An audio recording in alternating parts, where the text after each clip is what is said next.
We are in. Welcome to the neighborhood. Welcome to the neighborhood. Shlicketty doo. Yeah, yeah, yeah. Bloom, bloom, bloom, bloom, bloom, bloom, bloom, bloom, bloom, bloom, bloom, bloom, bloom. Hi, how you doing? 75 episodes, 75 of the Shlicketty Doo cast. You made it back, guys. I made it back. I'm still alive.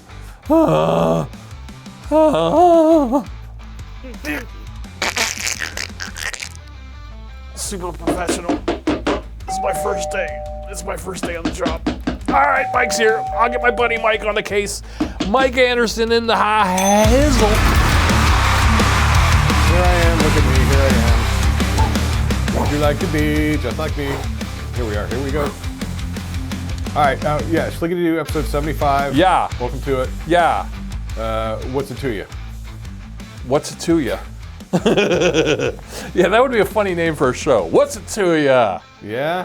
And then everyone just yells, "What's it to ya?"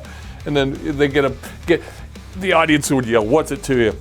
Right. Bring somebody on randomly. Hey, we've got John here. He's a author.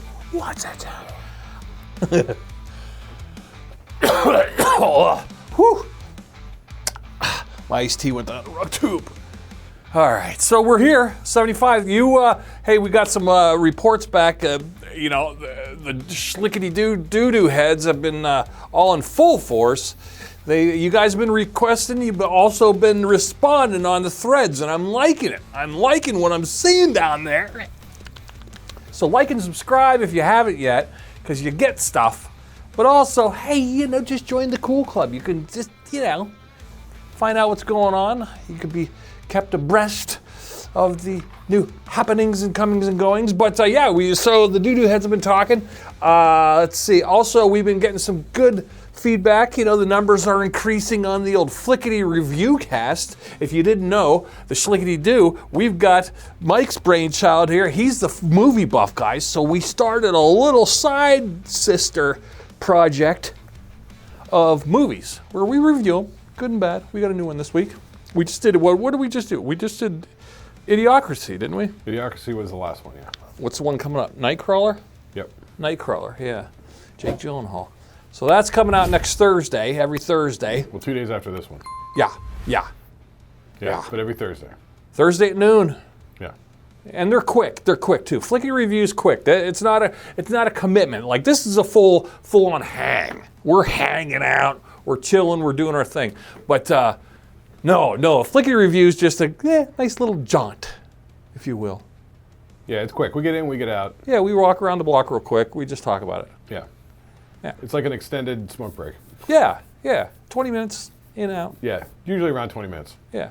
I like 20. 20's good. It's usually 25, but... Yeah, you don't feel gypped, but yet it's not long in the tooth. Yeah, we're not belaboring. Plus, we're trying not to spoil it. See, when you're dealing with a film thing, you don't want it, without spoiling, because of if I hated that part or I hated that character, if I start ranting and going, if it was longer. Yeah, we're not doing a full breakdown. Yeah, we're because we want you to see it. We're just giving you a synopsis and what we thought from our idiot point of view. Yeah, we just give you a quick here's the basic premise of the movie. Here's what it's about. Shit, you would get out of the trailer, Yeah. And then we just give our thoughts. Yeah. Mike, you went. We got all kinds of things. We'll talk about. I'm back from New York City. Obviously, I didn't die. Yeah. So you had the trip. So actually, we were off last week because you were out of town. So we had doubled up the episodes. We doubled them up. We did extra time in the tool shed for you, so we wouldn't lose the schedule. Yep. Keeping it fresh for you guys, so you guys always have fresh shit to listen to. Oh yeah, but I texted you the other day. I'm like, what are you up to? And you're like, I'm at the DMV. Oh yeah. What are you doing at the DMV? So I got a thing in the mail a few weeks ago, and from the DMV, and I'm like, what am I possibly getting from the DMV? Yeah, you already had a passport. You got your PA license since you've been moved back. Right. What's going on? And so they're like, your license is expiring. So you got to renew your license. And I'm like, okay, I'll go do it online. So I go get on the computer, go do it online, pay the $32 or whatever it is, renew it online. And then they go, print out this. This is your photo card. Take this to the DMV. And I'm like, take it to the I'm like, I don't want to go to the, I don't have time to go to the DMV. Yeah, that's the whole reason they have the online thing is so you don't have to go down. But They're pretty organized. I work 7:30 to 4. The DMV is open 8:30 to 4:15. Yeah. Oh, it's like, yeah. ugh.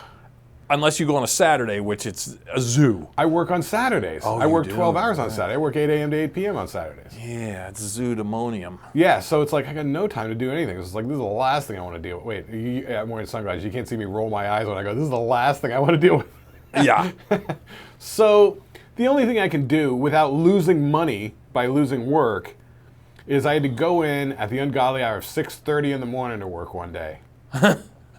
And that was on last Friday, so... Oh, so you went ungodly early so you could take a long lunch break? No, I went an hour early so I could get out an hour early. Oh. So then I get out at 3, run home, grab the thing, and then head on up there to the DMV. Yeah. And I get to the DMV, which is on, if you're local in the area, it's up on the upper Peach Street man-made traffic jam. That is the Summit Town They Center call it the area. Peach Jam. Man, it is the dumbest Especially on a Friday. thing. They voluntarily created an entire traffic snarl that everybody is forced to go to and that everybody hates. Yes. And on Friday and Saturday, it's not even, I would love to say it's pandemonium. It's not. It's just gridlock. It's gridlock. It's just so many people in such a small area, so many traffic lights. It's just endless waiting. It's like being in line at Disney World. Yeah.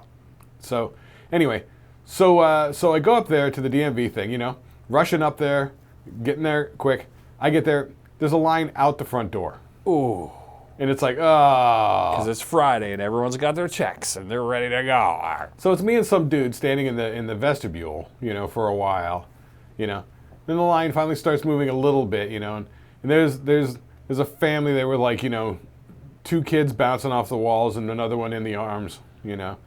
And then there's like, the teenage kid with his mom, and they're bringing their proof of insurance and this and that to get the driver's test. Yeah, they weed them out pretty quick. I will yeah. give them that. I'll give them their props on that. They weed you out pretty quick. Yeah, they got a guy there at the desk by the front door, and he's like checking everybody in.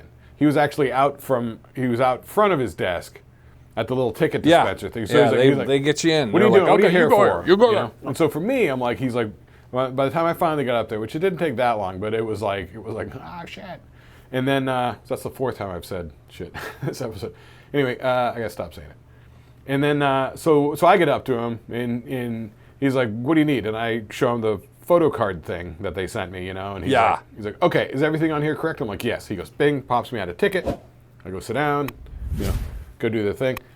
So I go get my photo taken. They issue me the new ID.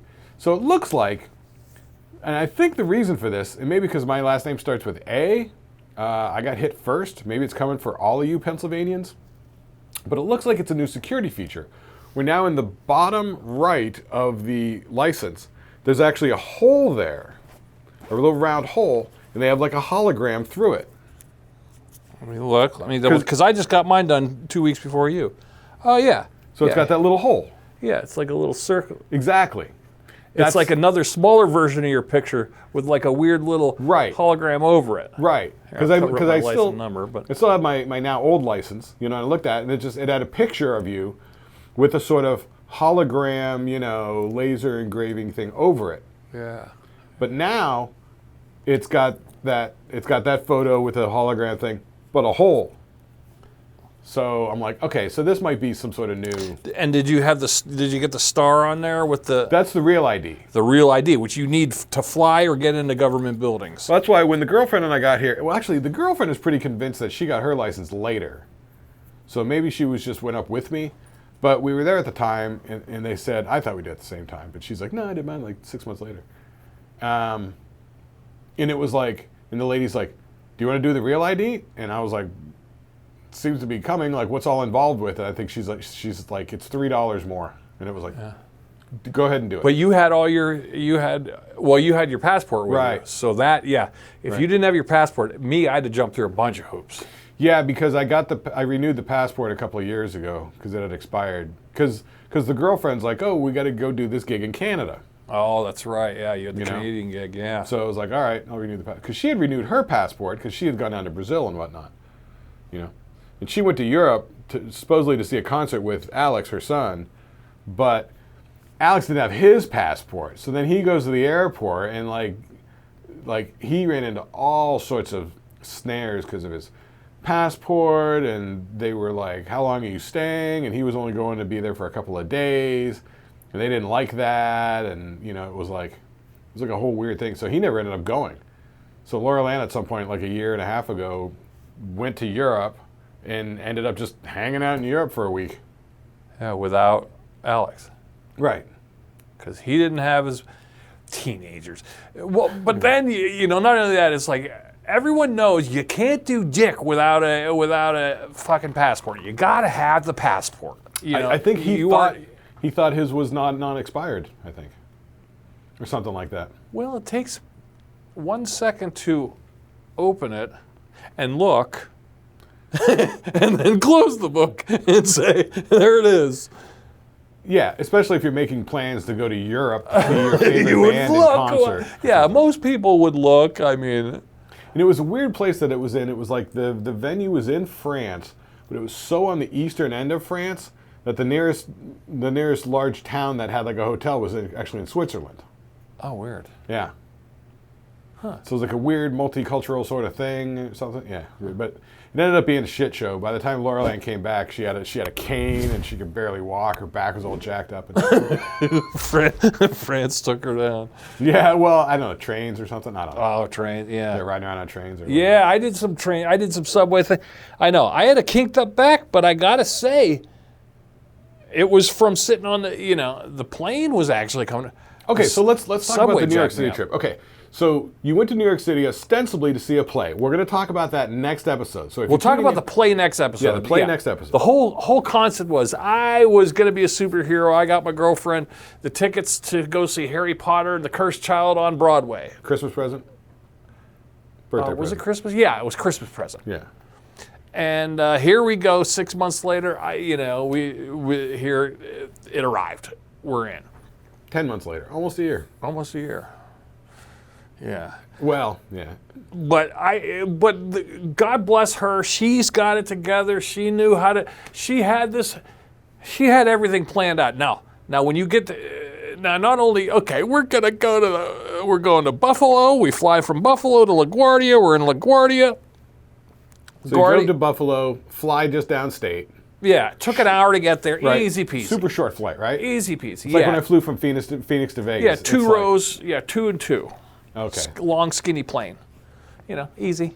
They give you the little pretzels, and here's your little ginger ale. Oh, yeah. Okay, you eat your little biscuit cookie. It's like you just gave blood. Yeah, your little cookie. Here's your orange juice and plain Oh, can I have chips. my little Dixie cup of ginger ale? Thank you, ma'am. Yep. And then they come around with the garbage can. Yeah. Yeah. So it was only an hour. Nothing happened. Nothing. So let me ask you. So what do you do on the flight to assuage boredom? I had my Upright Citizens Brigade textbook. I was ready to read. I read about 2 pages, but I like to look out the window and I goof around. I'm goofing around and smiling at people, and just being dog in the window, and Do you find it? I like flying. I have a great time. I love airports. I'm fascinated by the whole mechanics of it all. People take it for granted, and fuck you guys for taking it for granted if you do. It's an amazing, amazing world we live in that we can fly, and airports are so timed out the way they are. It's incredible. I generally enjoy it as well because you don't have to do anything except get yourself there in time. Yeah. And then they get you there in time. Yeah. But like I talked about back in June and July, I get the anxiety, especially in the small planes, that just kicks off. That makes it so uncomfortable for me. I'm better in the larger planes, and especially if they've got the in-flight Wi-Fi or whatever. Yeah, I can plug my phone in. I got my earbuds. I like the little air nozzle of air it gives you like. Well, that's actually what gets you sick as well. But you kind of need it. You need some flow. Yeah, you need some flow. You need the flow. Need it. So I always need it. These were small planes, but no, they don't really make me nervous. I don't really get nervous. I don't get nervous. It's not like I'm like, oh, we're gonna crash. It's just the claustrophobia gets me. The being hemmed in gets me. Yeah. There's that moment of which here's a plane peeve. Everyone's bitched about this one. You're in the plane and the people ahead of you are getting their overheads out and leaving. Wait, getting on or getting off? Getting off. Oh, getting off annoys the crap out of Yeah, me. getting on is easy. Everyone's pleasant. Let's put our thing in the overhead. Let's go under. Okay, well, Duncan, you in first? You're in, ma'am. Hi, ma'am. Hi. Everyone's cool getting in. Oh, getting out, everyone's like, "Rah, rah, rah." As soon as the plane touches down, There's the assholes the who two stand biggest up. assholes. Yeah, and they're like 3 seats ahead of you. Yep. And They stand up to get their bag, and then they stand there in the aisle. they just stand there. And they're standing there for 25 minutes. And Because we just touched down.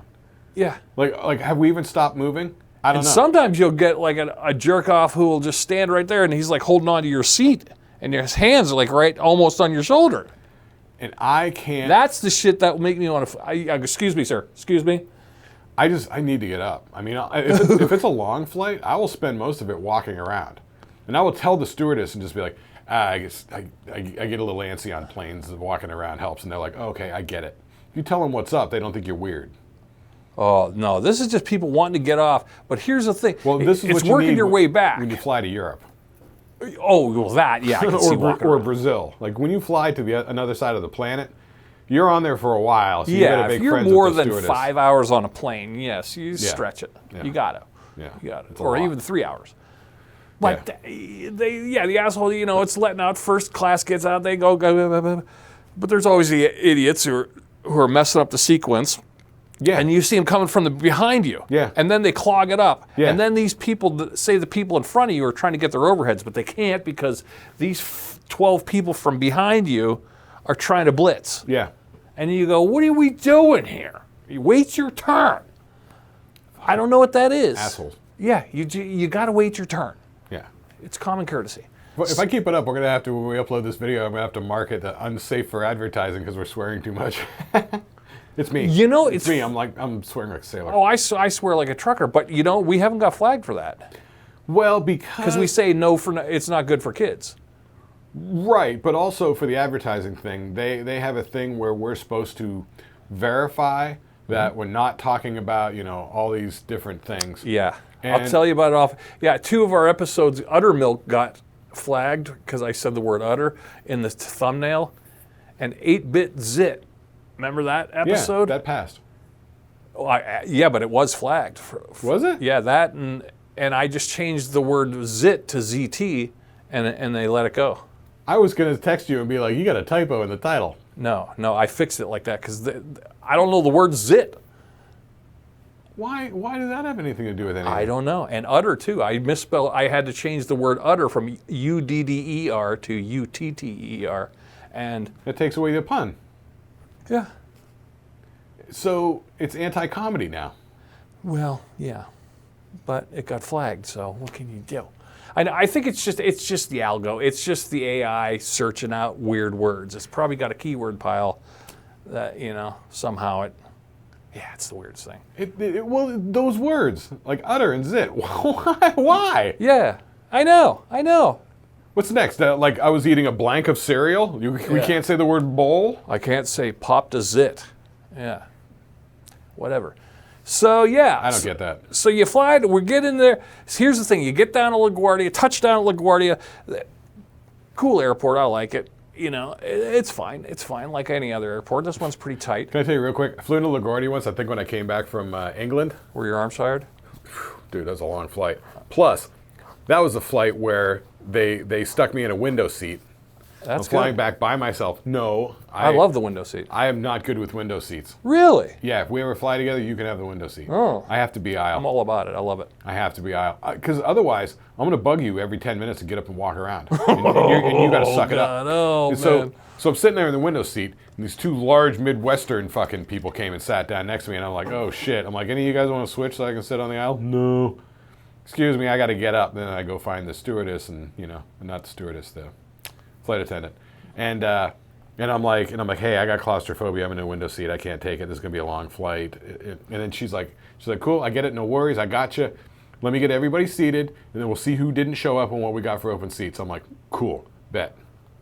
So, everybody there. So she ends up finding me an aisle seat. There's this Indian family with like 7 kids, and so I'm sitting next to this Indian lady who's got a baby, and then there's like a 4 or 5-year-old in the seat next to her. Across the aisle is the husband and like 3 or 4 other kids. So That's right. When little kids are fine because you got more elbow room, you know. Exactly. Yeah. Exactly. So I was like, oh, thank you for letting me sit here, you know, blah, blah, blah, you know. And so, the baby would drop shit, I'd pick it up for her from the ground, you know, trying to be helpful. Yeah, kids are all right. But yeah, that shit worked out. So aisle seats for me, definitely in the airplane. Sorry. And I'm all right with it. I just like to fly. I love it. So, yeah, but here's the problem. See, I was going to say, came back from London, landed at LaGuardia. Yeah. This is my only experience with LaGuardia. I had to go from one terminal to another. Oh, yeah, there are 2 terminals. And right? That's the one, right? And then, so I say to some guy that working there, and I'm like, where's this gate? And he's like, oh, that's in the other terminal. I'm like, do I have to go outside? And he's like, yeah. And I'm like, smoke break. Oh, yeah. I went I think outside it's like a V. and smoked for 40 minutes straight. Yeah. Yeah. Yeah. Yeah, it's cool though, but you could see from the windows, you could see, if you're in one terminal, you could see the Statue of Liberty. The other terminal that we were in, I didn't even look. You could see all the bridges going into the city, New York City. Yeah, I just got outside and fucking just huffing heaters. It's kind of cool, and you could see the skyline. You know, it's like, oh, there's New York City. I'm gonna do this. I didn't even see it. I didn't see any of it. Here's the thing. Well, this is nice. New York City does this real nice. They get you on, like, okay, well, we got to get to Times Square. How are we going to get from Times Square or from LaGuardia to Times Square? Long ways. So yeah, you told me this, and there's I said, a free shuttle. And I said, it's London, a bus. London's the same way. So London, when you land at Heathrow Airport, Heathrow Airport is way outside of London. I don't know if you realize how big London is. Like it's like New York City. They have these rings that identify like where you're at in the London area, right? So in the very center is London 0. Oh, yeah. 1, 2, 3. It gets out to like 7 and 8. It's so far outside London, it feels like suburbs. You're like, oh, these are suburbs, yeah. And this, when you're in this double length bus, standing there, rattling. They put us in a subway train, an electric train. Oh, this ain't nothing like this. This is a bus. But it was like an hour-long ride. Yeah, this was like a good 35 minutes to get from the. But it was this was only going to take us into Roosevelt, which from there you got to hop on the subway to get to Times Square. Roosevelt Island? Yeah, Roosevelt. Let's just say this looks like 1970s. Wow. It looks like an old Beastie Boys video. You're looking out the window like, wow, there's spray paint everywhere. Is LaGuardia east of Manhattan? Yeah, you got to look at a map. Right. I don't know if we're talking east or west. My sense of direction stinks. But you're riding this bus, and you're going through these neighborhoods. It feels like you're going through neighborhoods of New York City, and it looks like 1970s apocalypse. It looks like, wow, I can't believe people live here. But it's packed. People everywhere, and like ants.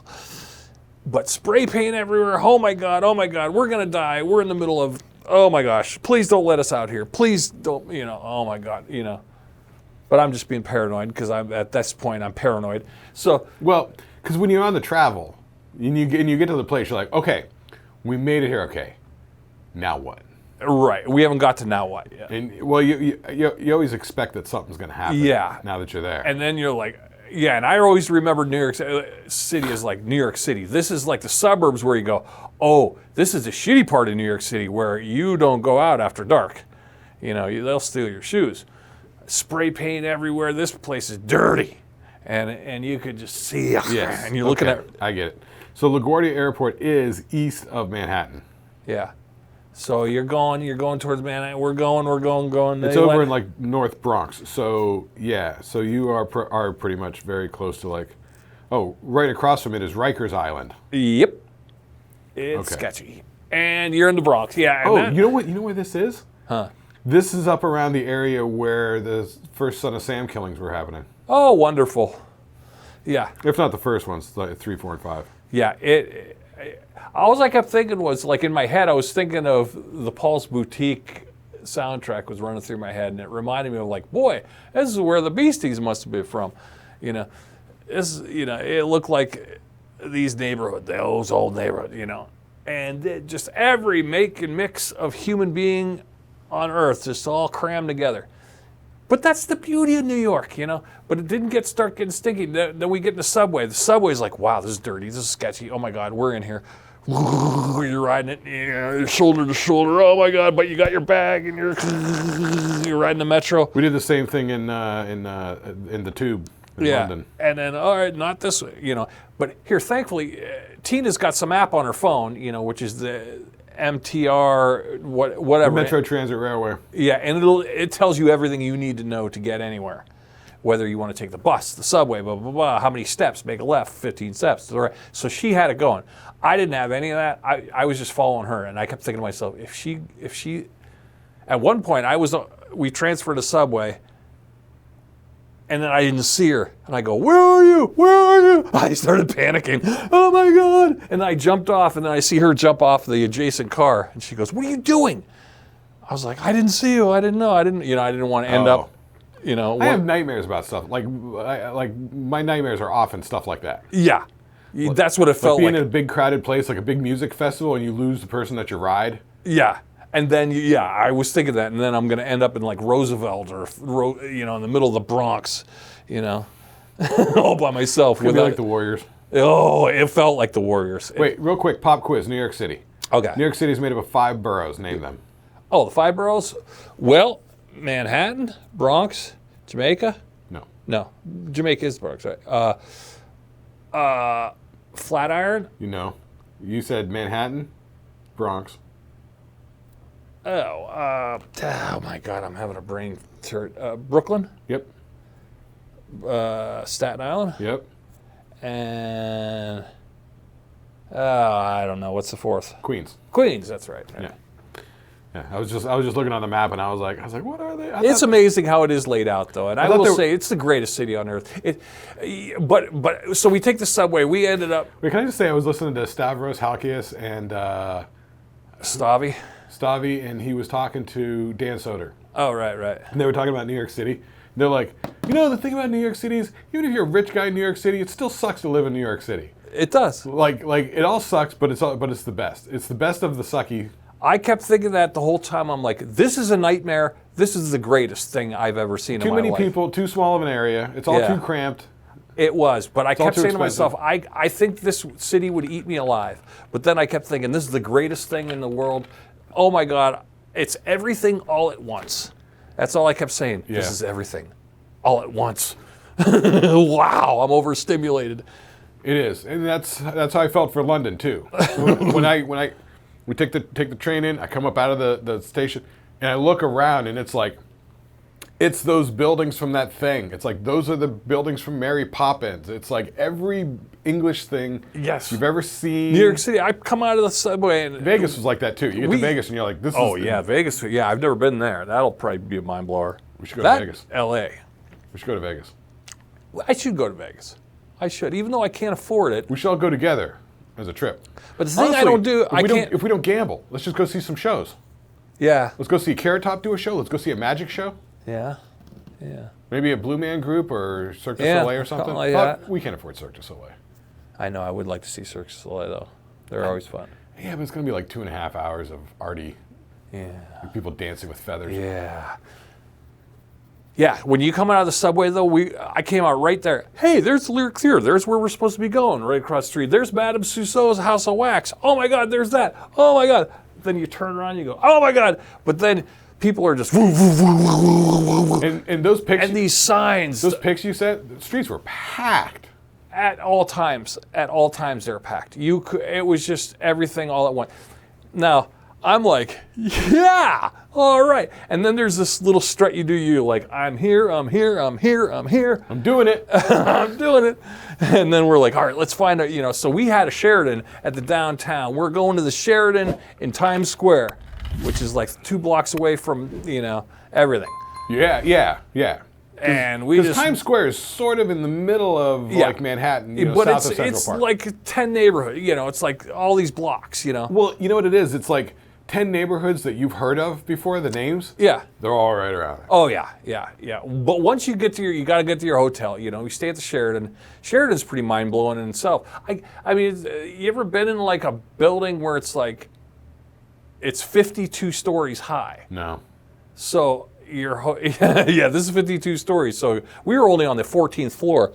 So you got all these elevators and you go, well, And the elevators are touchscreens now. They're not buttons. They're all touchscreens. That probably makes better. Yeah, and it's kind of like, all right, I put in 14, and you look at all these doors, and they go, oh, that one's going, no, that one's in that. Oh, we got to take that one, 0 to 17. All right, we're going over here. So you go over there, take it, and it all turns out to be the same. It's like a standard hotel. Well, they got a whole system for that. Do you ever watch the like, you know, one of those shows on History Channel, like How Things Work or something like that? They talk about because the whole thing about the elevators is they can only go so far before it gets to be like not practical. Yeah. You know, if it's got to roll up 50 flights, like once that elevator goes, like everybody's waiting for a long time. When it comes back down, you can't fit enough people in, you know. That's why I kind of like this. In a weird way, it was kind of like, They do shorter runs. Yes, they were all in like groups of 20, you know, like 20 rows. Groups of 20, holy shit. Yeah, so you'd go, oh, like if you had... groups of 20 floors. Yes. I thought you meant 20 elevators. I was like, whoa, that's a No, lot but of there was multiple. There was probably a good 15 of Right. them. Oh, wow. But boy, even just walking in the marble and just like, wow, this is like, wow. Yeah. High ceilings. Yeah. I mean, incredible. I got to say, though, the second you get into New York City, you go, what's that? What's that smell? I guess it's just the smell of the city.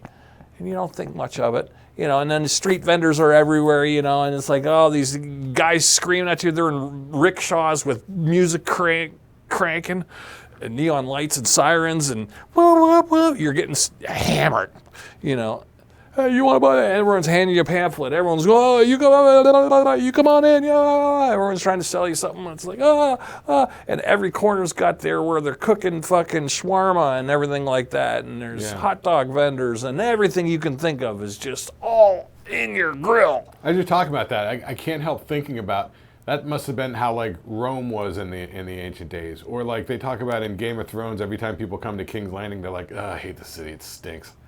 When you got that many people, like eating and shitting and pissing all over the place all the time. There's this intrinsic smell of like, it's almost like hot iron, like almost like a pollution and like hot iron permeating like for the grills. And like molten metal smelled like that mixed with sewer gas. And then you mix that with the smell of like almost like burnt shawarma. Like from the street vendors cooking on hot plates. Well, so many people walking around eating. Food must fall down. There must be rotting food all around you. Oh yeah, New York City pigeons don't give a fuck. They're all over. You know, and just that smell, and you start going, this block stinks. Let's keep moving. You can't get rid of it. You know, and then pretty soon you get to, you know, by the time I get to the nice tight hotel room, I'm like, all right, close the door, let's sit down. Oh, God, what's that smell? You're smelling your shoes, you're smelling, is that me? That's me. Did you shit your pants? I didn't shit my pants. Everything smells like shit. It's like... You've absorbed the smells? You absorb it. It gets in your proboscis. It gets in your brain. It gets in your pores. You're just like... Yeah. Wow, that's... It's just... So the stink is on you. It's in you. Ah. Ugh. It's in your taste buds. It's like, Yeah. And it's like this Middle Eastern burnt food mixed with sewer gas, mixed with just pollution. Man. And it's not good. And then you try to wash it, you go like, you know what? I just was touching a whole bunch of shit in the airport in the bus. I gotta wash my hands. So you go, yeah, okay, I'm gonna you wash your hands, okay.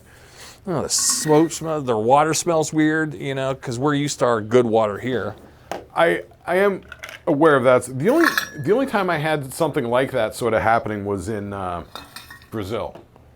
Oh, their water smelled weird? It does, because the water always smells weird, because if the water's fully clean, there's no taste or smell to it. Yeah. Because I worked at a water purification company, and we had pure, clean water. There's no taste to it. So my boss was messing around with just the right combination and formula of minerals, which are deposits from rocks.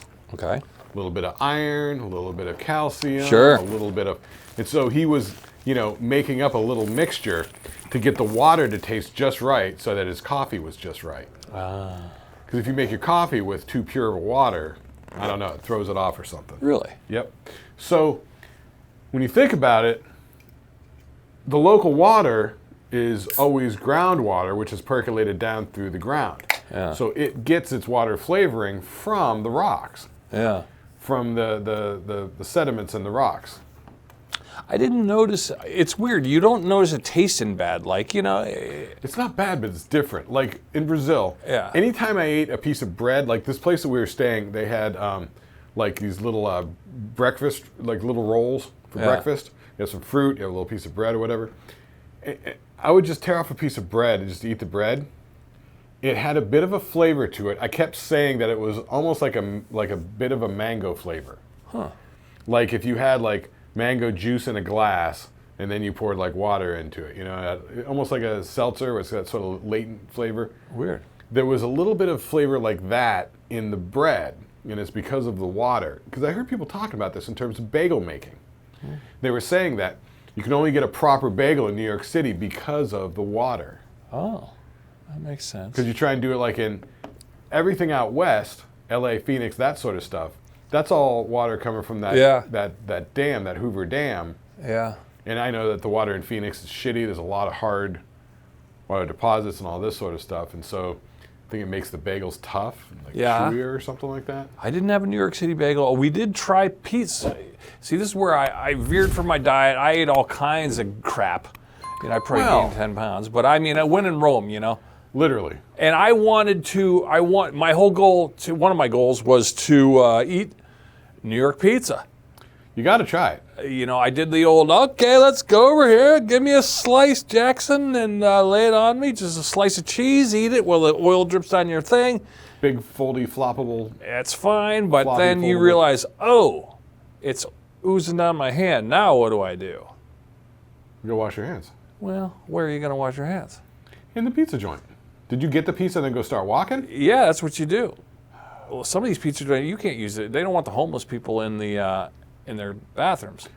We had that last week. We were down in Pittsburgh doing a crazy monkey event, and we went to a sandwich shop across the street to get some food, and it says no public restrooms, and I was like, oh shit, I kind of there's a lot of that. But it says restrooms for customers only. Yeah. Yeah. Well, here's one thing about New York City: you can always count on a Starbucks, and every block's got a Starbucks. Oh really? And you go, all right, well, I guess we'll go to a Starbucks. And now she's a good egg. Tina's a good egg. So what she'll do, she'll go, well, we got to buy something before you go use the bathroom. We can't just go in there and use the bathroom. Sure. I go, okay. So she does her thing, and I go use the bathroom, and there we go. Which I want to do a count. We should AI this. Ask AI, how many Starbucks, what's your over-under? How many Starbucks do you think there are in Manhattan, in the island of New York? Manhattan. Yeah, in Manhattan. I would have to, my guess was 54. She says she thinks it was more than 54. She just took the over? Yeah, she took the over. And I never had an answer for this, so we're going to solve this right now. Okay, I'm going to say somewhere between... no, that would be crazy. Just Starbucks. I want to say like somewhere between 300 and 400. Yeah. Oh, yeah. Yeah, you're right. It might be way higher than 54. I might have All right, been so way let's off. see. What are we doing? ChatGPT? Yeah. How many Starbucks? Why am I asking that? Can't we just Google it? Or you could. Yeah. Let's see if we just Google it. Why do we need AI for this? Well, AI's like the Cliff Notes. Okay, ChatGPT official. Let's see. Let's see if it doesn't make me log in. No, you can do the free version. I do the free. I never log in. Ask anything. That's the beauty of AI. I always see it like Cliff Note answers. I don't trust it for long form stuff. I just trust it for quick answers like that.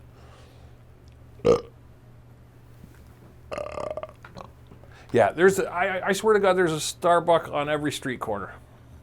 Yeah, I must be way off. Okay, I'm gonna also check Google.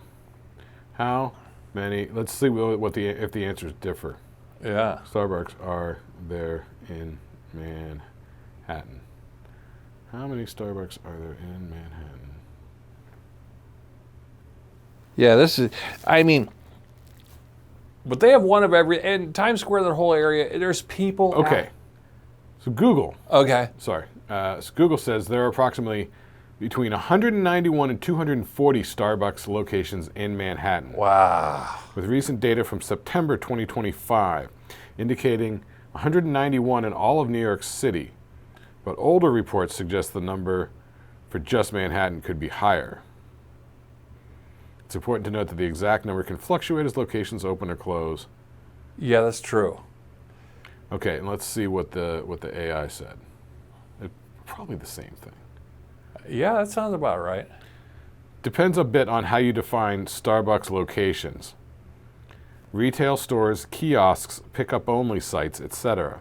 Yes. But a reasonable recent estimate is about 190 to 220 Sounds Starbucks about in right. Manhattan. There was a lot of them that you'd have them on every So block. around 200. Yeah. But there'd be ones you can't even go into. They would just be the Right. corner window where you'd order on an app and you go, oh, this is my store. Okay, I'm going to That's order what I'm this saying, one. pickup-only sites. Yeah. Which were kind of, they're like corners of stores. Weird. Yeah, that is. So around 200. You'd have stores that were like, 3-level Targets that were stacked on each other, or they had one of everything. Yeah, the like the Lego one in stores Chicago. were pretty impressive. Oh yeah, did you go to the Lego store? I didn't go in one. I just looked in the windows because it was kind of like, all right. One had they literally had the Sesame Street Count and Grouch and everything like that, full life size, built out of Legos. One had like a giant like a dragon coming out of the ceiling. I mean, just insanity. Did you ever see they have shows of that? Like on Netflix, like Lego Masters? Oh, yeah, where the people built, yeah. I was going to put that on one time to just sort of watch it, but I was video editing or something like that, and I couldn't sit there and actually watch it, and I realized I need to actually watch this. Well, here's the thing. I used to complain, because as a kid, I was an avid Lego user. Everything's like in themes now, and they got these little theme kits. And you go, okay, if I want to get the Star Wars, I'm going to get, The Harry it's all theme Potters. kit. Not a lot of blocks. This I was noticing, I was peeking in, you could buy bulk blocks. Bulk blocks, yeah. I mean, you could buy a suitcase. You could buy a trunk full of all white blocks if you wanted. Yeah. You know, so you could build these huge sculptures. People were buying them, This one dude was coming out with literally, he had a dolly, and he had boxes of blue, red, of just box, kicked back the dolly and was wheeling down the street. Well, like he bought those? Yeah. Wow. And you go, wow, what is he doing? Legos. Yeah, Legos are a thing. I mean, they are great. They're fun. They're still fun. I would play with them right now. Yeah. And because I used to just build little dumb spaceships, maybe an occasional That's all we could. things. That's all we could do. Yeah. When we were little kids, all we had were the basic blocks. 1 by 1, 2 by 1, 2 by 2. I 2 had by the 4. castle set, so I had a lot of yellows. But that was later. Yeah. That was when we got to be like 9, 10, 11. They started coming out. They had the space set. They had the castle set. Yeah. I had those too because there were only a couple. And they were fun. That's when they started coming out with special parts. Yeah. It was the beginning of the special parts, and I liked about that era. But then once you got a little past that, then everything started getting themey. Well, just past that, they came out with the Technique line, which was where you make the little car with the shock absorbers that work. Oh and yeah, all it had that the sort of rubber shit. tires and it had the little axles that you could turn. I always wanted to get one of those, but never did. Yeah. But then after that, it took off. Yeah. And we were getting older, so we stopped toying with them. Yeah, it wasn't our jam. But anymore. boy, yeah, you should, man. Some of these things, these sculptures they made in time. One was a Statue of Liberty. Literally had a Statue of Liberty made out of Legos. It's like 4 stories high, in the middle of this vestibule. Yeah, I think they've had that one for years. Yeah, it's incredible. It's modern marvel. Yeah. So here's my question. Well, Okay. my question is back when we were kids and we used to try and make something big out of Legos, they start falling apart. It gets to where there's so much mass it can't hold on anymore, and they come apart. Well, They glue them, don't they? they must. got to. They must on some level. Yeah, there's probably some sort of glue, I would assume. Even if it were just like Elmer's glue, simple glue. Right. Yeah. Or some clear glue. I don't think it's super glue. But the key was the mat. Like I remember my brother and I have these big gray squares that we would build upon. Those were from the space ones. Yeah, if you didn't have the gray square, what are we doing here? You needed the platform. Well, when we were real little kids, the original Legos, they had the platforms were like this big. Yeah, but they were like the size of they were like a rectangle. An inch high or half an inch high or something Yeah. like that. And then later when they started doing the space and the castle stuff, they had thin. the flat ones. Yeah, real thin base. Yeah. Yeah. which is much more conducive to, Yeah. Yeah, that was pretty cool. So let's see. What do we? Well, that was so the first night. You get there and you go, okay, we got to figure it out. We explored. Next day. Wait, hold on. So you had also said you texted me and you go, well, we went into the HP store in Times Square, and I go, the Hewlett Packard store? Yeah, no, Harry Potter. I was like, were you looking at laptops? Windows-based laptops? That was the Harry Potter store. That's where we took a subway. That was the next day. We took a subway, and then we're going to a little. Wait, that wasn't Times Square? No. Oh. No, Harry Potter. There's not a lot of Harry Potter in the store. They had the thing, but they had an official Harry Potter store. But we had to take a subway, which was like a borough away. It wasn't far. It was quick. A borough away? What? I don't want to say borough, but we had to take the subway. You were still in Manhattan. You didn't go to Queens. You didn't go to... Well, we went to Flatiron. That's the Flatiron building. That's in Manhattan. Yeah, well, you can't really walk there from Times Square. It would have been, 25 blocks. Yeah, too far, yeah. A little far. Now, we did get our steps in. We were walking all over the place. Oh, yeah. But we went there. The Harry Potter store is pretty cool because, you go. No, what made you go there? She's a Harry Potter fan. All right. But, and just the displays and things, it's like, wow. I mean, so did she know about it? She knew about it. So she was like, we got to go over here. Oh, yeah. Okay. Oh, yeah. Because I did some shit like that in London. Yeah, it was a thing. Yeah, the whole building looked like a nondescript kind of building other than the awning, but you could see a couple gargoyles up there on the top and a little trim around. Well, that's the whole thing in the Harry Potter books is that, like, to the non-magical people, they don't notice. Yeah, the little it's blended right in. But if you sort of know, then. Yeah, when you went in, it's fully interactive. I mean, they had a wall of wands, and then there's like the thing, everything from Stanton Hagris's, But we'll talk about the Harry Potter stuff next step. Oh, you want to do that with the play? Yeah. I just thought we'd talk about the store. Oh, okay. The store is pretty magnificent. I was enjoying like these weird little displays. They'd have like, this little platypus guy standing inside of a rugby set. That's a niffler. And you could buy all these like And it wasn't rugby stuff, it was Quidditch. suitcases and stuff like that. These like stackable suitcases. Yeah, all kinds of weird, wild stuff. Not a cheap date. So in the photos that you sent me, which I guess we could throw some up here or something like that.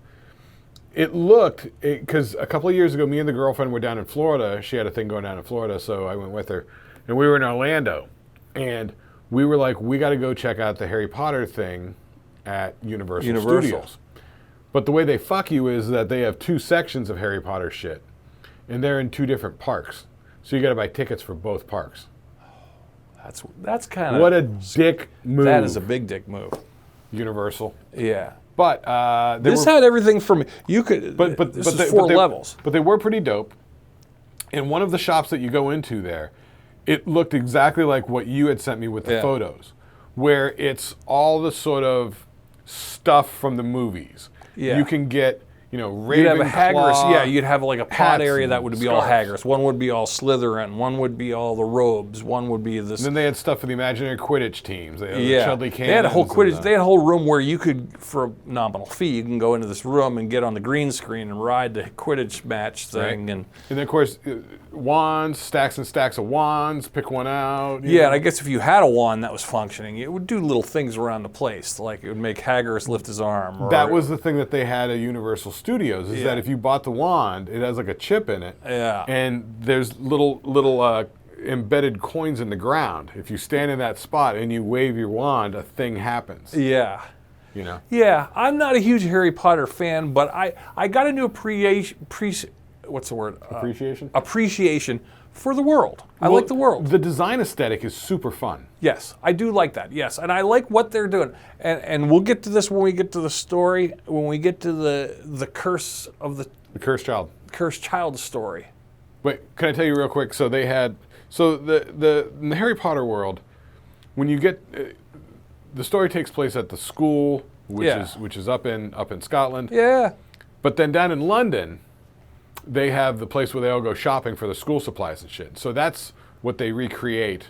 It's called Diagon Alley. Right? That's what they recreate at Universal Studios, is Diagon Alley. So you got like a pub over here, and you got the Scrivener's over here, which sells like books and quills and shit like that. Quality Quidditch supplies, Gringotts Bank, all this sort of stuff. That's all in Diagon Alley, which is in London. which is kind of the whole thing that they're kind of getting at with the thing. So then off of Diagon Alley, they have the dark section called Nocturne Alley. Uh-oh. Like nocturnally, like Nocturne Alley. So that's where they have Borgin and Burke's, which is the shop that has like, you know, cursed withered hands and, you know, dark magic shit. So in Universal, so in Universal Studios, they have that. And when you go from this one section to Nocturne Alley, you go through this dark shaded like L where there's like no lights and it's all dark and shaded in there. Well, it was hot as fuck when we were there. So I was hanging out down there in that dark shadow area. People would come in, see me, and turn around and leave. It was funny. I was like the lurking, you know. Yeah, you're like the bridge troll. Yeah, I was like the bridge troll. It was so funny. It is funny when you're in the city. Here's another thing. You're in the city. It's 63 degrees and sunny outside. Nice. Beautiful weather. Nice. It's down to 50 because you're in the shade. The shade. There's no sunlight. You had to find. So it's like, all right, well, we got to find some sunlight. Where are we going to go? Well, I don't know. Let's go over to Central Park. So we were in Central Park. Oh. Central Park, it's funny, like, part of it's like, I remember, this looks like a scene from Law and Order. Mixed with, there's the hill where all the from the intro to Friends, you know, and it is what it is. It's, you know, I always wondered that, like, Central Park, it's got like these giant prehistoric hills with these giant boulders and meteors in it sticking out of the ground, you know, and then you got college kids just having a picnic on it, you know. NYU kids, yeah, which is cool, you know. But yeah, and then there's all the horse carriages going through, you know, and the guys with the rickshaws and the loud techno music playing on the rickshaws. The rickshaw people got to go. Fuck them rickshaw people. Yeah, it sounds like it. Oh, they're annoying. They're annoying, and they you know. They're playing that song that Alicia Keys, or no, it's the Jay-Z Beyonce song, New York. Oh, jeez. You can't get away from it, and it's full blast, dun dun dun, you know, and they're playing it super loud from the back of their rickshaws, from the, you know, and man, it's everywhere you go. You cannot get away from the song, and these loud, they got to ban the rickshaws because they're making the whole They're ruining the experience. They're making even the horses are like, the horses. I mean, the rickshaws are fine, but you got to shut off the fucking music. Yeah, and they're loud, and they weave in and out of traffic, you know. And then, heaven forbid, you get two tourists in the back seat of these rickshaws, you know, and then they'll crank the music and they're blowing off fireworks and they're, wow. You know, it's noise pollution. Sometimes I regret that I'm wearing shades because you can't see my eyes rolling. Oh, yeah, the rickshaw. And they're bikes. Yeah. Oh, they're annoying. They're bikes. Oh, my God, yeah. In my brain, it was just a guy running. No, they're bikes. They're bicycle rickshaws. That's right. Yeah, they're annoying. And, yeah, and it's a very loud, pushy Middle Eastern guy, usually smoking a cigarette, going, you get it back, I give you a discount, you go, and they're yelling and screaming in your face, and you're like, whoa, dude, no. You know, after a while, you get real quick at going, eyes forward, you know what I mean? And you start becoming part of the city where you're moving forward, but I gotta say, there's times I'm walking around, everybody, New York City, I'm not gonna say nobody was mean, but they're not overly friendly. It's just kind of like everyone just has a plan. Everyone has a business plan. Everyone's going somewhere. You know, when the business scene lets out, you know, like, we were around the district of all the banker districts at noon. Wall Street? Yeah, we were right around there. When all those nerds get out of there, those money nerds, and they're all wearing the same blue suit and the brown shoes, the streets are filled with all these, you know, banker nerds, insurance nerds, guys. They don't even say excuse me or nothing. There's eyes forward, and they're talking to each other, blah, blah, blah. And everybody's whoa, coming at you. But I tell you, when I go into a store and I'm doing my schlickety do, I go, you know me, I like to goof it up. So I go in, you know, like, hey, how you doing? Hey, you know, and everyone's like, what's with this guy? You know. Well, I'm like, but I don't come across like a tourist. I'm just like, you know, Tina's like, what are you doing? I'm like, I'm spreading a little joy here. We're in New York. We're having a good time. You got to figure, like, a lot of these New Yorkers, when they come across something like that, they got to think right off the top of their heads one of two things. Either this is some sort of hidden camera performance type thing, or this guy's a lunatic. Yeah, but I was well dressed enough that I didn't come across like a lunatic. Now, if I was all frazzled and stuff, you'd think this guy's on drugs. Yeah. But no, since I'm You're looking tight. unshaved and grizzled or something like that. I'm looking tight. Everything's fine. So now it's like, whoa, all right, this is a bit. You know, people were, I almost got the feeling like people were thinking, all right, what's going on here? Yeah, like it's a hidden camera show. Like what's this next? guy's fucking with it. Like it's street theater. Right, but even like, you know, but I found people start cheering up. You know, like even the desk lady, or if I go in there and get the coffee and be like, hey, how you doing, sir? What are you doing? Ah! You know, they instantly, it breaks their New Yorkness, and they go, and they go back to New York. Probably once they get that you're not a threat. yeah, it's weird. You almost rattle them, but I found myself in a weird position where I was like, I was loving doing this. I was just going, all right. I was in a good mood, and I was gonna spread the goodness. Yeah. The sun was shining, and here we are, everybody. And nobody says thank you or please, and I'm opening doors for people. Go on in. There we go. Hey. And I was a joy. And I could tell I was making people's days. There was a lot of people that were just, and then you goof them up a little bit, and you say, hey, man, how you doing? Looking good today.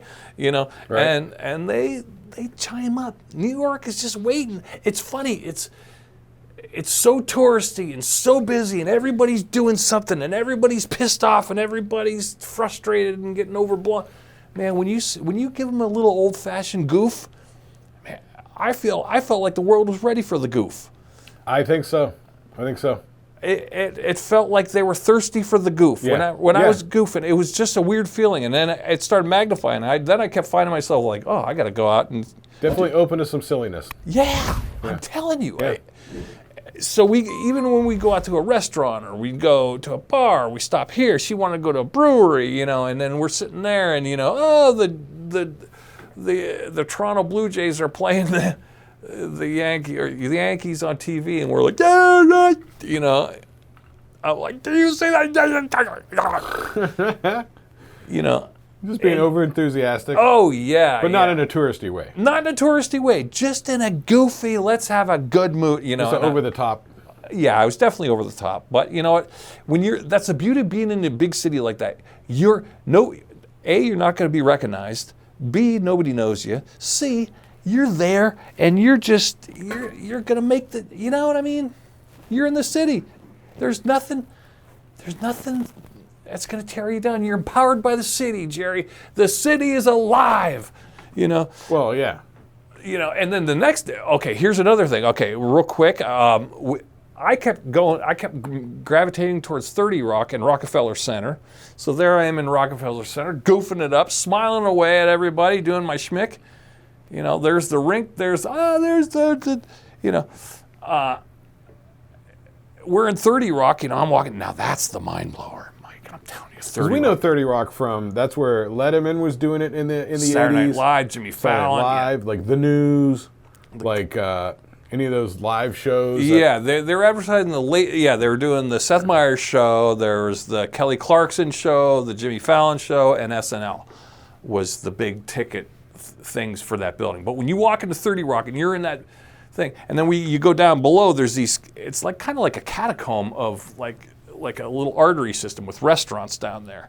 And all the people that work upstairs come down there. That was fascinating. Yeah, they come down, there's pizza shops and there's bagel joints and nobody ever mentions that. Oh, it's beautiful. Yeah, and yeah, I went to this place, it was like an old vintage, it looked like an old 70s pizza shop, and they even had old 70s pinball machines in it, and it was real nice. It's called Ace's Pizza, they had the best pizza in the world. That here I'm gonna try some pizza here. Ace's Pizzas, Aces.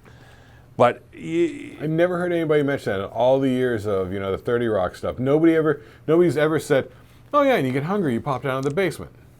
Here's what I'm sitting there and I'm watching people go by. These are people that work in 30 Rock. So you're seeing security guards in the NBC things. You're seeing people that they all have laminates on. They're either that, or you see like two like agents that are walking by. These two ladies were walking by, and I could tell you could smell a business agent from a mile away.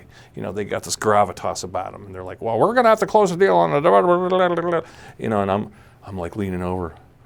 And Tina's like, stop it, you're eavesdropping. I'm like listening to people. But I'm cutting through the thing, and I'm eavesdropping on this young lady with a clipboard. I'm kind of following her, and coming beeline to me, I'm like, boom, somebody bumps into me, and I turn around, and I'm nose to nose with Colin Jost from SNL. From SNL, the head writer? Yeah, he was the same height as me, and I went, oh. And I kind of smiled at him. He didn't give me, he wasn't annoyed or anything. He just kind of looked at me. There's like a 1 second pause, and then he kind of like kept going, and then kind of started tuning back into the clipboard lady. And they went ahead of us. And I'm like, honey, there's Colin Jost.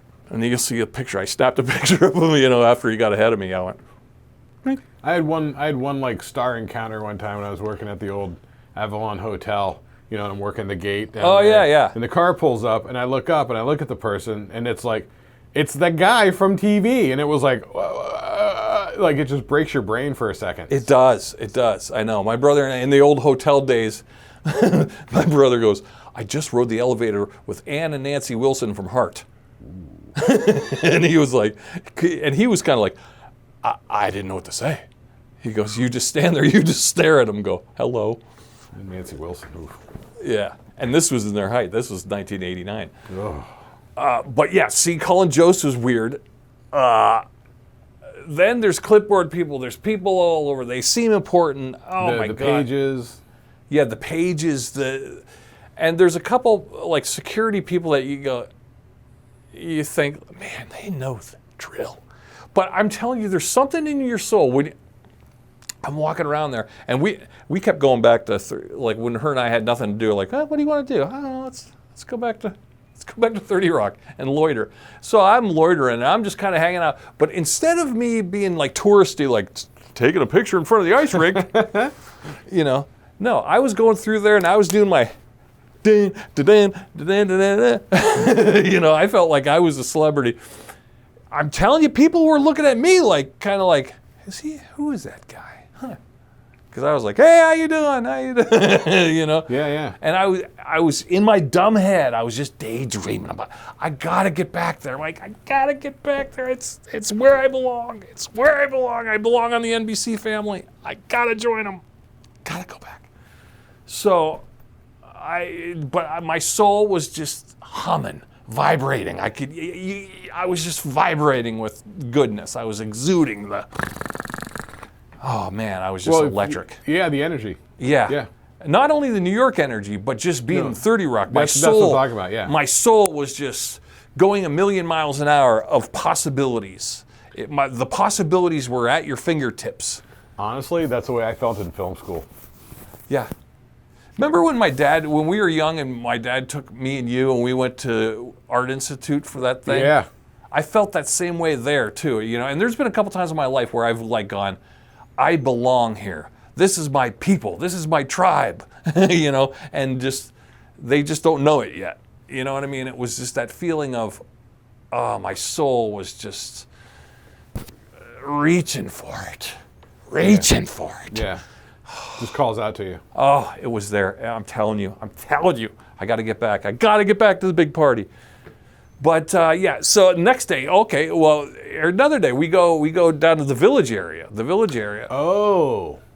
Got on the subway, 3 exits down. We're out of there. We're in the village. Village area is great. This is where all the hipsters are. They're all the 30-somethings and the people like us, the art students. That's the way it's been for 50 years. It's cool. Yeah, it's the best place.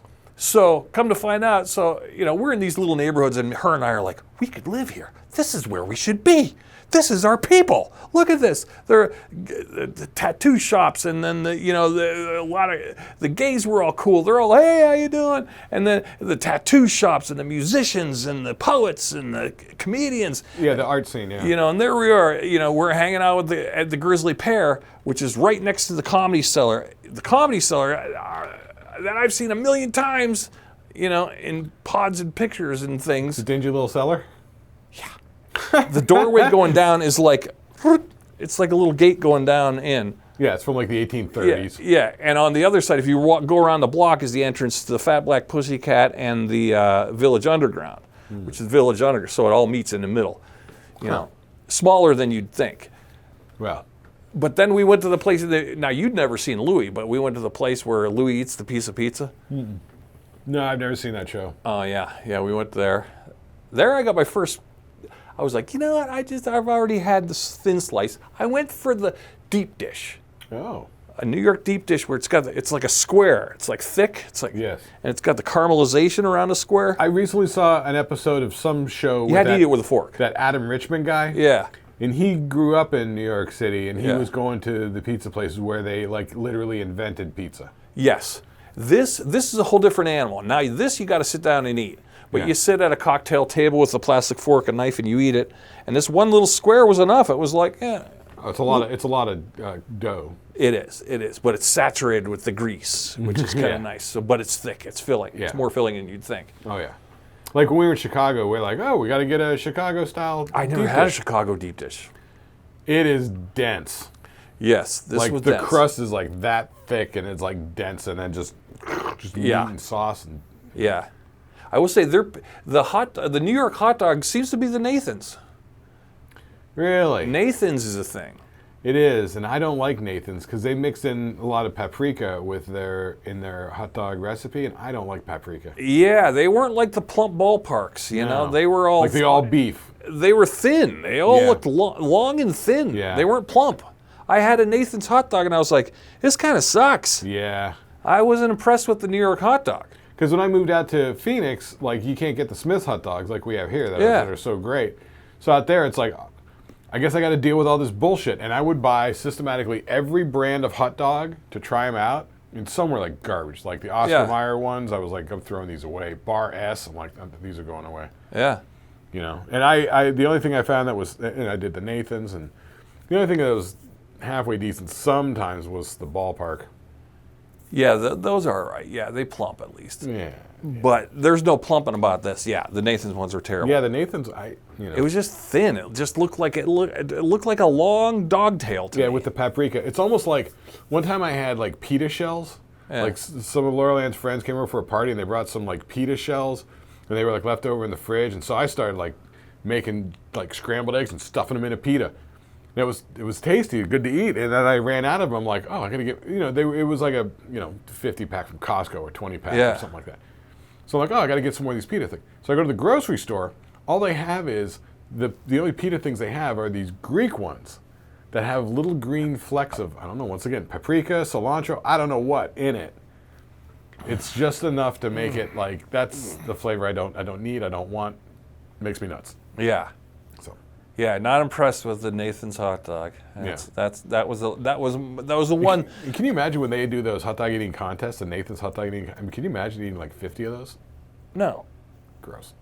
Yeah, and I always thought a hot dog should be thick and plump. These were long and thin, and the bun, and they're hanging out. The edges were hanging out the edge, and the bun was wrapped around it, and then they didn't even toast the buns, which I'm like, I thought New York was going to toast me the buns. Give me some grilled onions. No, the onions were nothing big. They steam the buns. Yeah, I don't like it. Because then it just makes it wet and so Right, doughy. it was sog. Yeah. It was sog. The onions I thought were going to be grilled. No. And they chinced me on the ketchup. A steamed bun means nothing unless you're starting off with a stale bun. Right. Yeah, you could save a stale bun steaming it. Right. Other than that, there's You no take point. a fresh bun and steam it up. Gooey, pasty mess. What are we doing here? Yeah, Yeah. I'm with you there. So yeah, nice. but the Village, I'm telling you, is the place to be. I didn't look at it. This was like, and there's less advertisement there. The Village it's has more a good, residential. Yes, definitely residential, but all hipsters and cool people and people our age and couples and young people, and or the older like successful hippie type artist types, nice cars. But it was just one place. These people were like, "Can you take our picture in front of this doorway?" And we're like, "Okay, yeah, sure."